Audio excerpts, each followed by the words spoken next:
Jesu Kristu waseNazaretha, ngibingelela abafundisi bonke, ngibingelela omama abafundisi, ngibingelele nobaba bonke, ngibingelele nomama bonke, ngibingelele no Sunday School. Umshayiwe insimbi egameni likaJesu Kristu, ngithi uJesu Kristu inkosi. Siyabonga bazalwane, namhlanje izwi lethu sizolithola laphayana kuyiHubo 32. Sizokhuluma ngeHubo 32 bazalwane, uverse 6 wakhona. iHubo 32 uverse 6 wakhona. uJesu unathi ngomoya la kepha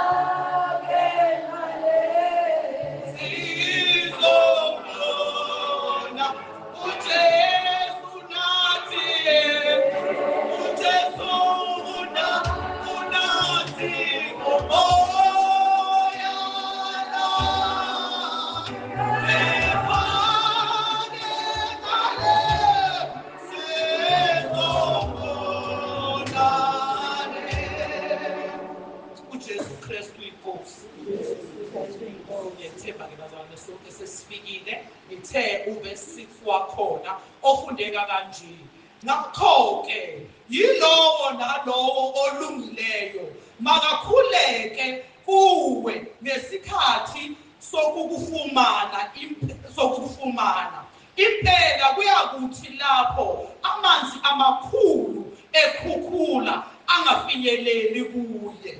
uJesu Kristu inkosi. Asikhulekeni bazalwane. Baba, egameni lenkosi yethu Jesu Kristu, uNkulunkulu wethu ongcwele, wena ohlezi ezulwini, wena obona konke okwenzeka emhlabeni ngesikhathi esisodwa. Baba, yingakho sinethemba siza kuwe ukukhonza uNkulunkulu ophilayo, ozwi lakhe eliphilayo, ozwi lakhe liyiqiniso. uNkulunkulu wethu ongcwele, nanti izwi lakho ngiyakhulela Nkosi uJesu ukuthi ulichaze ngomoya wakho ongcwele. uJesu Kristu inkosi.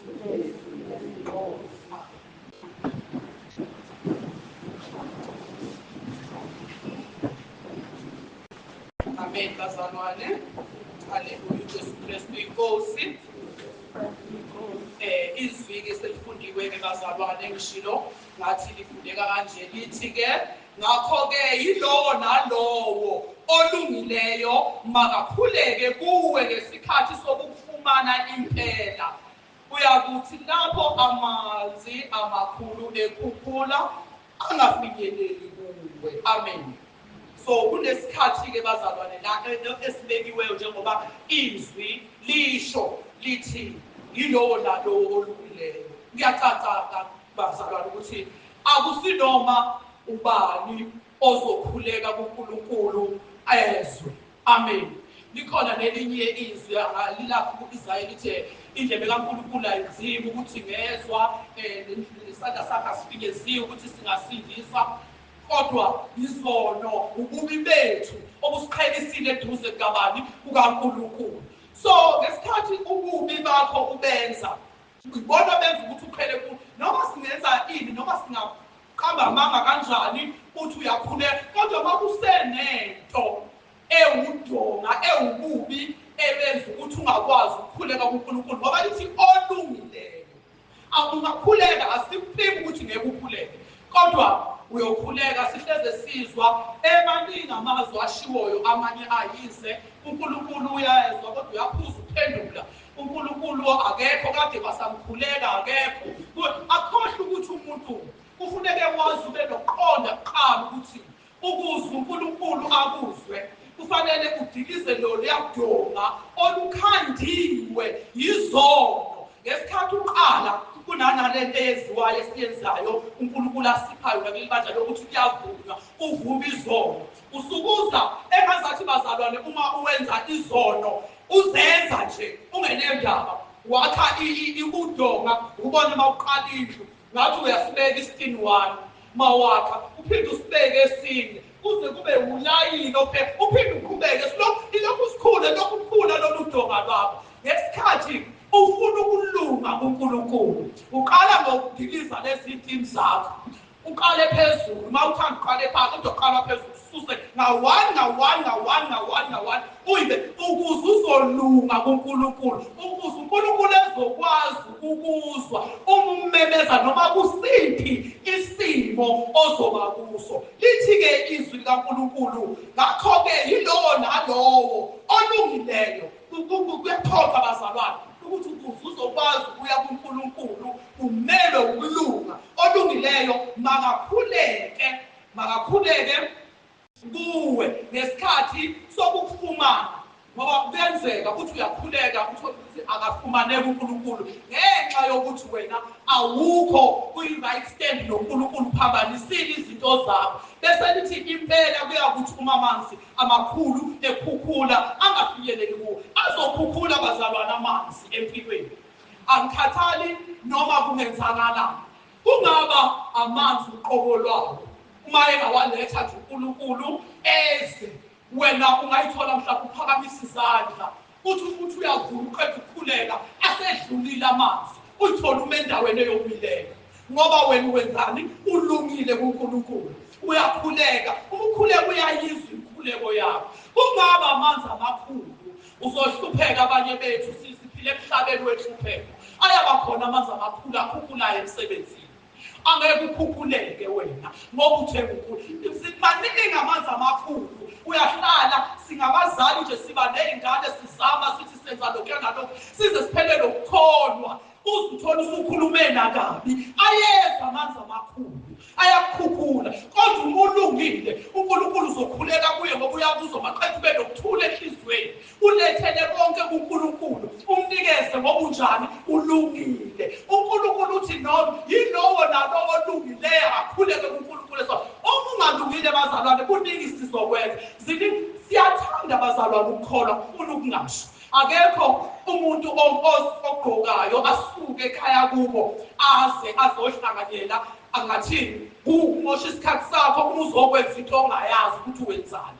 uma sesizokhonza uNkulunkulu kufanele ukuza ngenhliziyo zethu ezibhelele sizilungise ukwazi ukuthi ubuya kwami ngiyolungiswa ngoba izwi likaNkulunkulu liyangilungisa. Izwi likaNkulunkulu lifuna sihlukane nakho konke silunge size kuNkulunkulu silungile ngoba uma silungile noma yini yasemhlabeni kuzothi makushaya kuthiwa kushoniwe kushona ingane yakho ngoba ulungile ukhuleka kuNkulunkulu uzokhuleka kuNkulunkulu akukuthula kwenzeke noma yini enganeni yakho ukhuleke kuNkulunkulu asiphele uNkulunkulu wethu ongeka vume amanzi asikhukhule uma sikhuleka kuye. Ziningi izinto ezizosivelela bazalwane njengoba siphile emhlabeni konke okwenzeka emhlabeni kubantu kuzokwenzeka kodwa kithi umehluko uzoba ukuthi sizilungisile kuNkulunkulu sizothi amanzi ifuna ukugubukela uma ugobe njengomhlanga makusadlula ikhukhula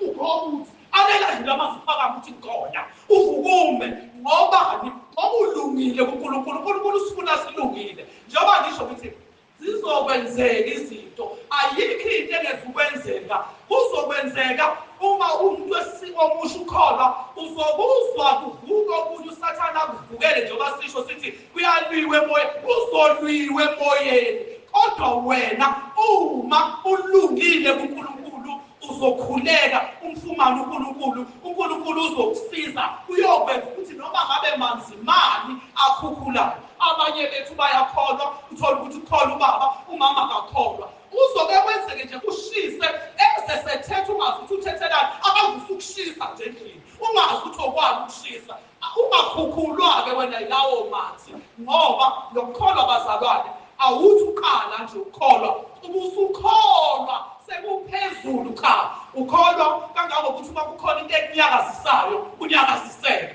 Abanye baqala bakholwa wathi bebona nje kuphambaneka kancane komunye mhlasiba yebethembile waphelelwa ukukholwa nabanye ababheka abanye kuyaphela ukukholwa. So akuthi-ke makuvuka lawo manzi ekuvukela ethi azokugubhuka kodwa wena ume ngoba ulungile kuNkulunkulu ukholwa. Yodwa into ekufanele siyisuse bazalwane uNkulunkulu akazwani nokona ufuna simove khona sisusele eceleni bese siyakholwa kuNkulunkulu. Wezwa kungemnandi ukukholwa kukhona into esasele kunesigcobo esimile kufuneka ususe uma ngabe ungasiboni uthi mawuthi uyabala konke ngoba Nkosi ngiyakwenza ukuthi ngiyakwenza uwami kukhona cela uthi Nkosi ngiyacela kukhona lento engenza kungabi mnandi awukwazi ukuthi ngisuke nise ngiphume ngingedwa ekhaya ngithi ngiyokhonza ngifike enkonzweni akubi mnandi ngiyabhoreka namhlanje enkonzweni bekubhora akaze enkonzweni ubhore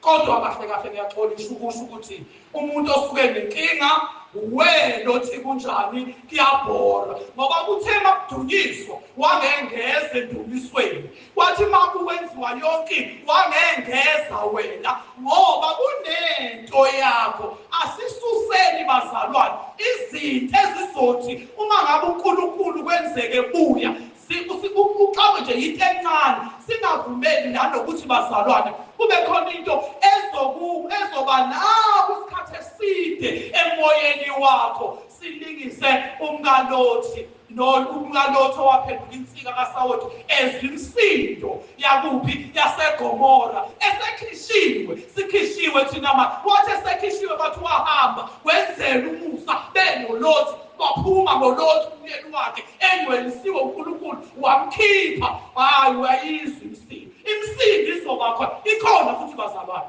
akufuni ukungasho ikhona everywhere we go. Semsebenzini uzowuthola they don't care ukuthi uyakholwa noma ukholwa semsebenzini uzohlangana nayo isemgwaqweni udrive imoto bazoshola ezinhlamba zabo abayishola uzohlangana nayo.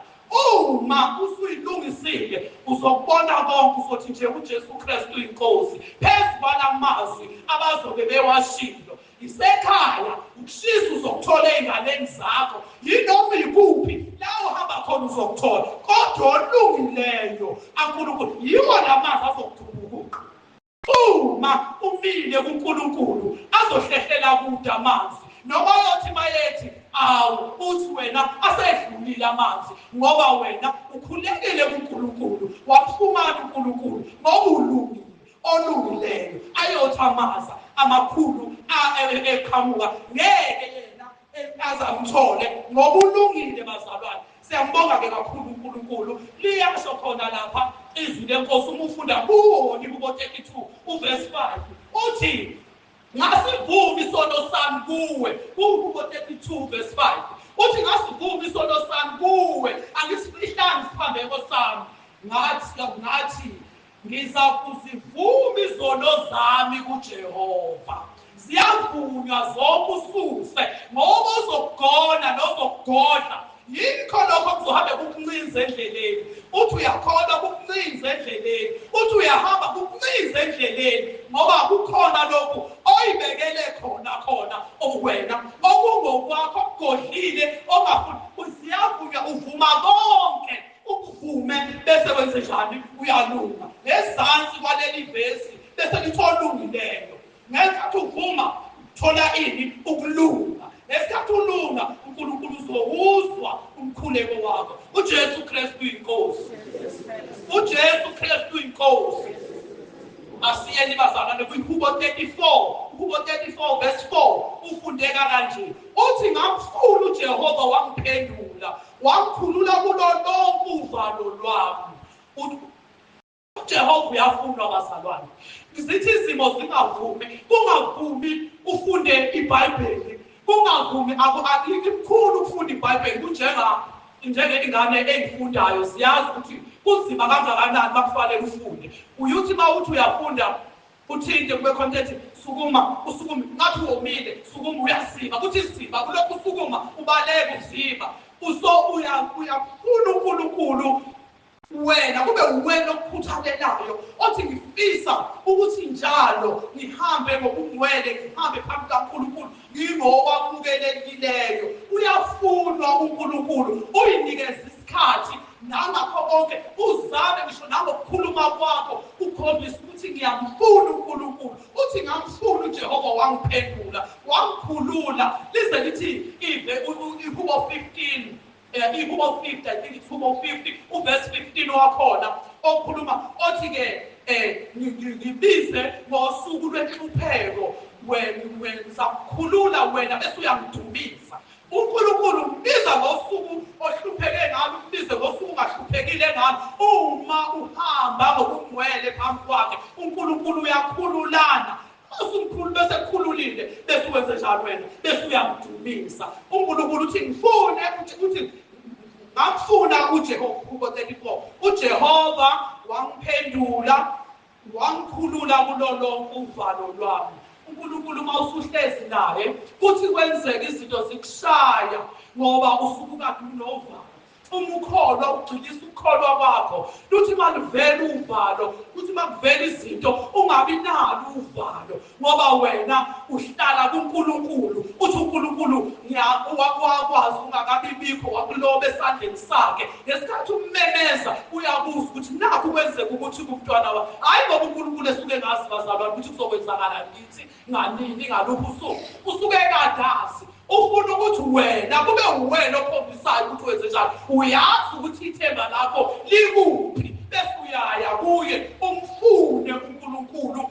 Ngesikhathi umfuna uyeza kuwe akukhulule, akwenzele konke lokho osukufuna akwenzele khona ngaleso sikhathi. uNkulunkulu bazalwane uyafunwa. Inhliziyo yomuntu ifanele ijule. Sazi bazalwane singayikhohlisi, kungabi bikho esikhohlisa ngakho esiyitshela khona okwethu. Futhi uyakholwa nje ukudrowa ulayini ade ngingapha sekunolayini sengingapha. Uma sengingapha ngihamba ngokukholwa, uma sengingapha ngifuna uNkulunkulu. Uma ngifuna uNkulunkulu ngihlezi endaweni okuyiyona engaziyo ukuthi noma kwenzakalani, ngisho kungathiwa nanku umlilo uyavutha, mina ngiyophakamisa ezami izandla kuNkulunkulu ngisho ngithi uNkulunkulu wena wazi ngikhuleke kuNkulunkulu. uNkulunkulu akakiyeki, uNkulunkulu angenza ngisho icebo lokuthi kwesinye isikhathi utholakale ngathi uyasha kanti awusho. Umuntu obonayo ubona ngathi uyasha kanti awuzwa ngisho kuncane ubuhlungu ngoba wena uhlezi kuNkulunkulu, ngoba wena ungowakhe. uNkulunkulu akayekeleli owakhe othandiweyo. So bazalwane, elinye izwi futhi lithi mawuya ku-Isaya 55 verse 6 uthi mfuneni uJehova esenokutholwa, nimbize seseduze. Uma ungeke usamthola uNkulunkulu, yabo mangafika ithuba lomuntu ongakholwa njengamazi uNkulunkulu, akasenalo ithuba, akasekho uNkulunkulu eduzane, kuphelile ngoba sikholwa sisena. Uma sisahamba la emhlabeni sikwazi ukwenza yonke into sisesenyameni, senzelwe okomoya, simbize uNkulunkulu eseseduze, esenokuthola. Ukusaphinda uNkulunkulu usengakwazi ukumthola, umbize eseseduze. Lithi omubi makashiye indlela yakhe. uNkulunkulu akamfuni ububi. Omubi umubona usona uNkulunkulu, okwethu kuyokhala kuNkulunkulu ukuthi Nkosi ngo-1 ngisemubi, angakabi angayishiyi indlela yami, kodwa ngiyakuthanda ukukholwa ngoba zikhona ezinye zezono zezinto ey'namathela kangaka. Thola ukuthi kumuntu kuselulaka, kunele kuthinteka into encane avukwe ulaka.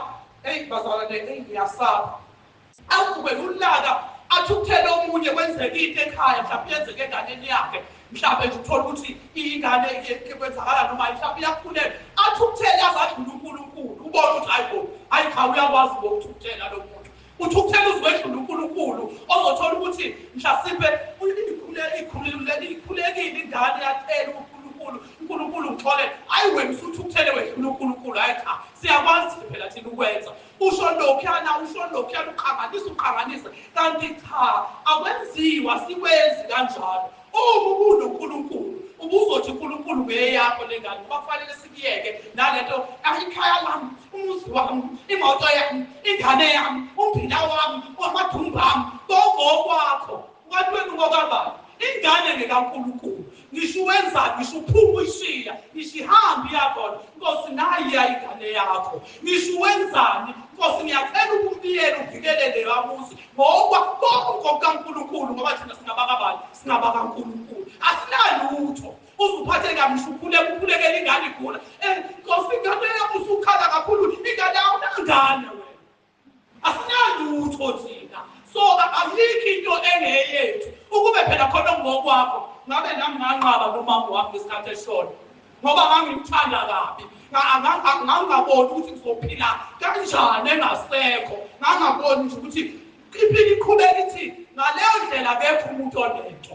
Unikele izinto zakho zonke kuNkulunkulu, unikele umyeni wakho, unikele unkosikazi wakho, unikele iy'ngane zakho, kuze lento iyothi ngelinye ilanga mase kukhona okwenzakalayo uNkulunkulu azokuthesta ngakho ukuthi uma kwenzeka kanje wenze njani wena, uma kuthinteka la wenze njani. Uyaqhubeka nokukholwa noma uyama ulibele ukukhala bophose emgodini. Akekho umuntu ophoseka emgodini ahlale khona. Bethi uma bedlula abantu bethena hawu wenzani, ethi ngaphoseka la emgodini.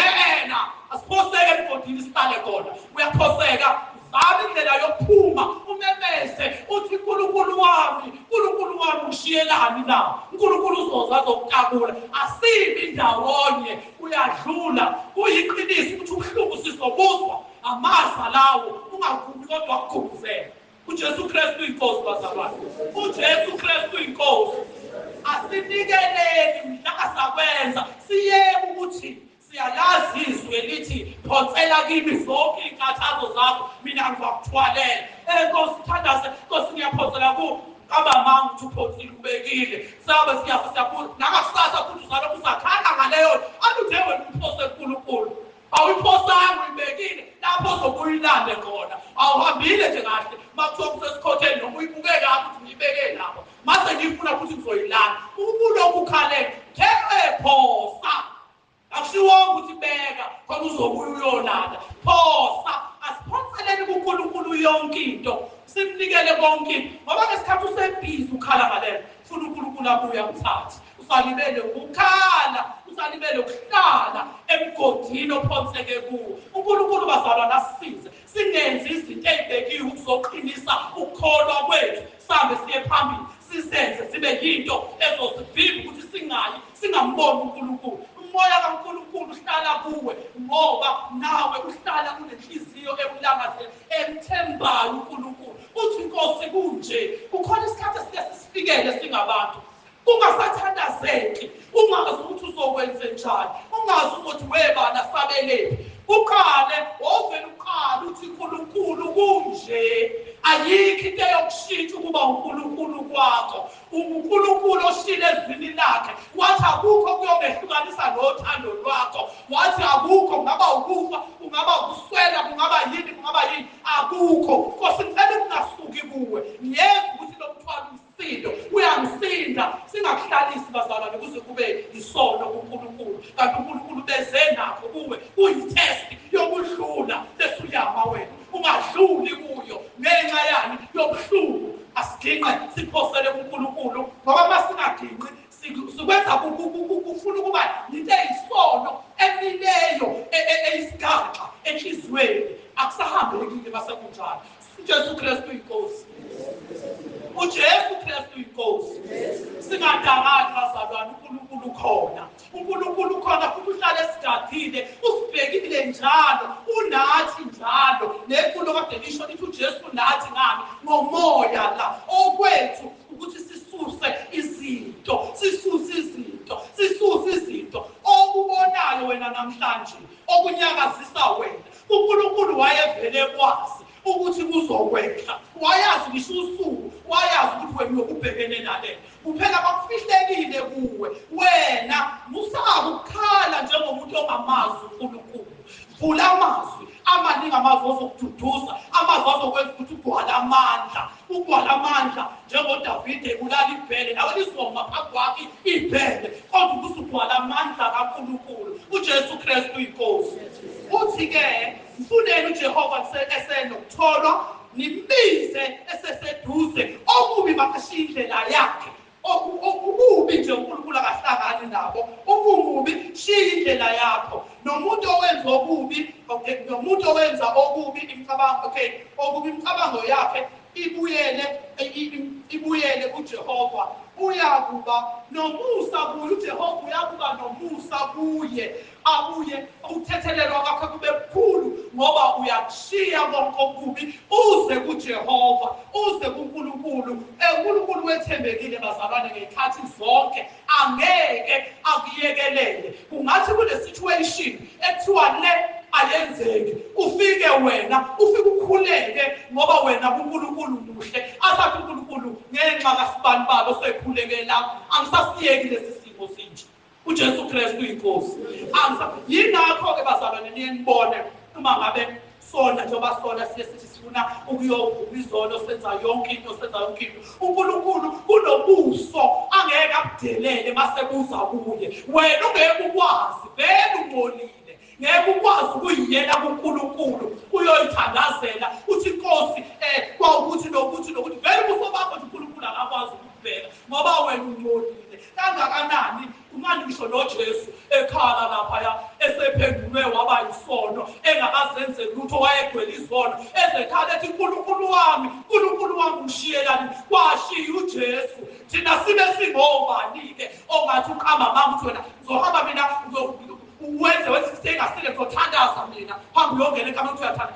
Ayikho into eyamukela akuvumeleke lutho njolwakho. Kufuneka umuntu olungileyo ozoba imediator, ozokumela kuNkulunkulu, akukhulekele kuNkulunkulu, akucelele. Mina bazalwane ngiyayazi leyo nto, angifuni ukuqamba amanga, ngiyazi ngenhliziyo yami yonke. Nami ngake ngona, ngathi masengonile ngacela ukuyomelwa phambi kaNkulunkulu. Ngathi masengimelwe, emveni kokuba usumelwe futhi mawumelwe umuntu ngempela oma ngeqiniso, uyawuza umphefumulo wakho uba mnandi, ube nokuthula, uwamukela ukuthula. So-ke bazalwane, siyayishiya yonke leyo nto bese siya bazalwane ezwini lethu lokugcina elitholakala kwabase kwizikronike zesibili, uchapter 7 uverse 13 no-14. Lapho thi khona, uma ngivala izulu ukuba kungabikho imvula, noma ngiyaleza isikhonyane ukuba sidle izwe, noma ngithuma isifo phakathi kwabantu bami, bazithobe abantu bami ababizwa ngegama lami. Kokwenzeka noma yini, uNkulunkulu angenza noma yini, uma kukhona umuntu fana nalento uNkulunkulu uyalimela ikhaya elinabantu abangakholwa kodwa kube khona oyedwa nje omama ame alimele ikhaya akhuleke futhi bethanda uNkulunkulu angakwenza bebona ukuthi laba bantu abakuleli ikhaya akukho noyedwa ongaphenduka ngelinye ilanga amthathe umuntu wakho phakathi ekhaya. uJesu Kristu inkosi. uJesu Kristu inkosi. Uthi-ke uma-ke ngakebhala ekwenza konke kodwa bazithoba abantu bami hayi noma ubani lowo olungileyo ebezoyithoba kubani uNkulunkulu ababizwa ngegama lami. Uma ubuzwa ngegama likaNkulunkulu ayikho into engcolile ekuhlanganisayo ohlangana nayo. Uthi baphenduke ezindleleni zabo ezimbi. Ngiyabuzwa ezulwini ngithethelele isono sabo iphilise izwe labo. uJesu Kristu inkosi. uJesu Kristu inkosi. Inye nje into ekufanele bazalwane sigade masingabazalwane. Okay, sekuyaziwa-ke ubizwa ngegama likaNkulunkulu.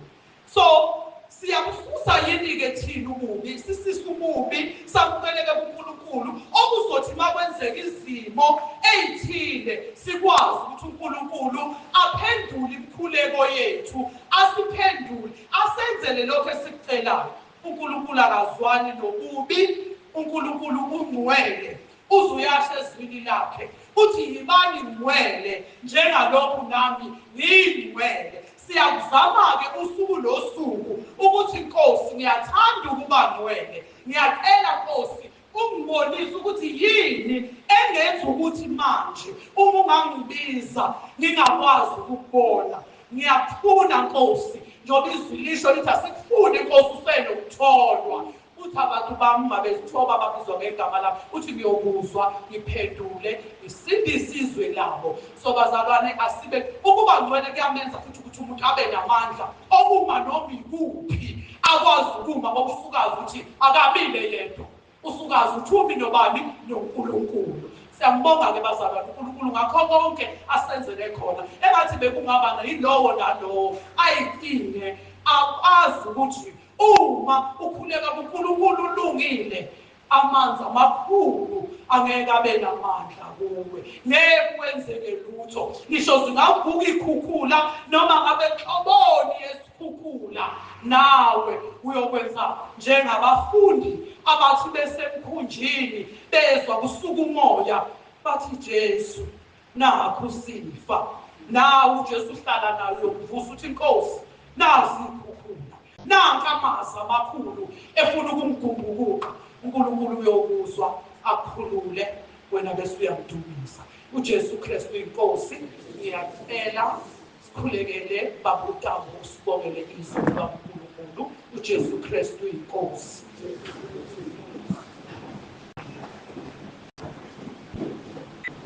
Baba wethu osezulwini noyise wenkosi yethu uJesu Kristu, siyabonga baba izwi lakho elihleli phakathi kwabo nawe. Siyabonga baba ukuthi izwi lakho lenhliziyo yakho khulumile baba nomntwana wakho wama waliletha phakathi kwethu salalela. Siyabonga ke moya engcwele, siyaphakamisa ubukhosi nobukhulu bakho. Siyazi baba ukuthi bezikhona iy'londa ey'khona esenhliziyweni but ngenxa yezwi lakho eselihleli kusemakhosi wena usulapha ukuthi kodlula konke kodwa baba izwi lakho lohlala likhona. Siyabonga ke baba asemini sithi udumo lonke alekuyena uJesu Kristu inkosi.